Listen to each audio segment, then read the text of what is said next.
Hello future doctors, my name is Kirti और मैं आपको हर लेक्चर्स में NCERT line by line decode करती हूँ। अभी हमारी एक सीरीज़ चल रही है जिसमें हम यूनिट के इंट्रोडक्शन पार्ट्स को डिकोड करते हैं। अभी तक हमने क्लास 11 पूरी कंप्लीट कर ली है और ये 12th क्लास का लास्ट पार्ट है। तो आइए बिना टाइम वेस्ट किए स्टार्ट करते हैं। तो इसका नाम है ecology.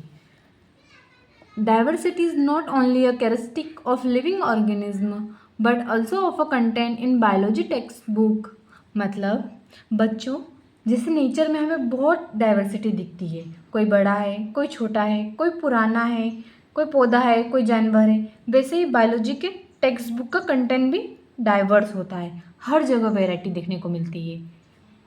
Biology is presented either as a botany, zoology and microbiology or as a classical and modern। Biology को अलग अलग तरीक़ों से पढ़ा जाता है।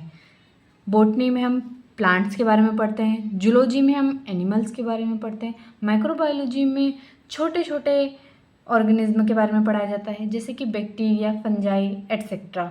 और एक डिवीज़न भी होता है जैसे क्लासिकल में हम पुराने मेथड्स यूज़ करते हैं जो पहले से हैं। मॉडर्न में हम नए तरीके जैसे molecular biology, genetics etcetera. The latter is a euphemism for molecular aspect of biology. मतलब यहाँ मॉडर्न बायोलॉजी का मतलब है मॉलिक्यूलर बायोलॉजी, मतलब DNA, gene, biotechnology. Luckily, we have many threads which weave the different areas of biological information into a unifying principles। Biology के एक topics अलग अलग लगते हैं पर उन सबको एक साथ जोड़कर एक कॉमन प्रिंसिपल बनाने वाले थ्रेड्स भी होते हैं। जैसे एग्जांपल, जेनेटिक्स और इकोलॉजी दोनों अलग है पर दोनों लिविंग ऑर्गेनिज्म की स्टडी ही है। आई बात आपको यहाँ तक समझ में? Ecology is one such thread which gives a holistic perspective to biology।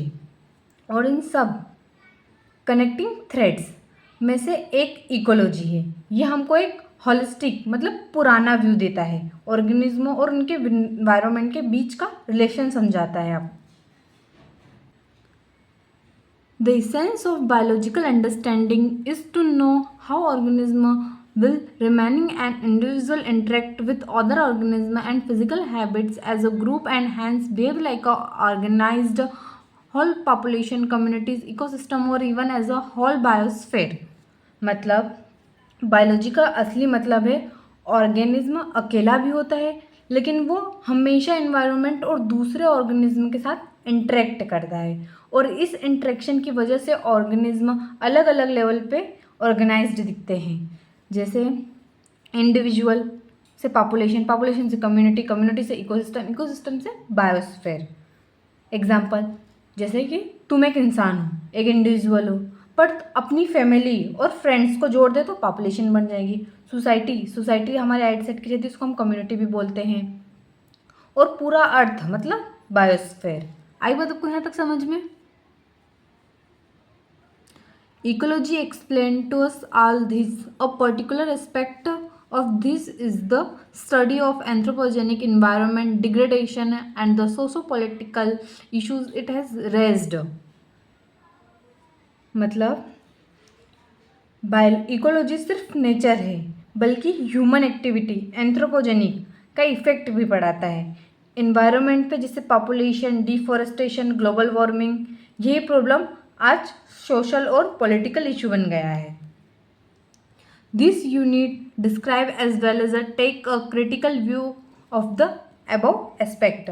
मतलब इस यूनिट में हम सिर्फ इकोलॉजी पढ़ेंगे ही नहीं बल्कि एक क्रिटिकल व्यू भी समझेंगे कि इन्वायरमेंट के साथ इंसान क्या कर रहा है और उसके क्या कॉन्सिक्वेंस हैं। आई बात आपको समझ में? अगर आपको ये वीडियो पसंद आया तो कमेंट में लिखना नेक्स्ट सीरीज़ कौन से लेके आऊँ और चैनल को सब्सक्राइब करना ना भूलना। मिलते हैं नेक्स्ट सेक्शन में। Bye bye.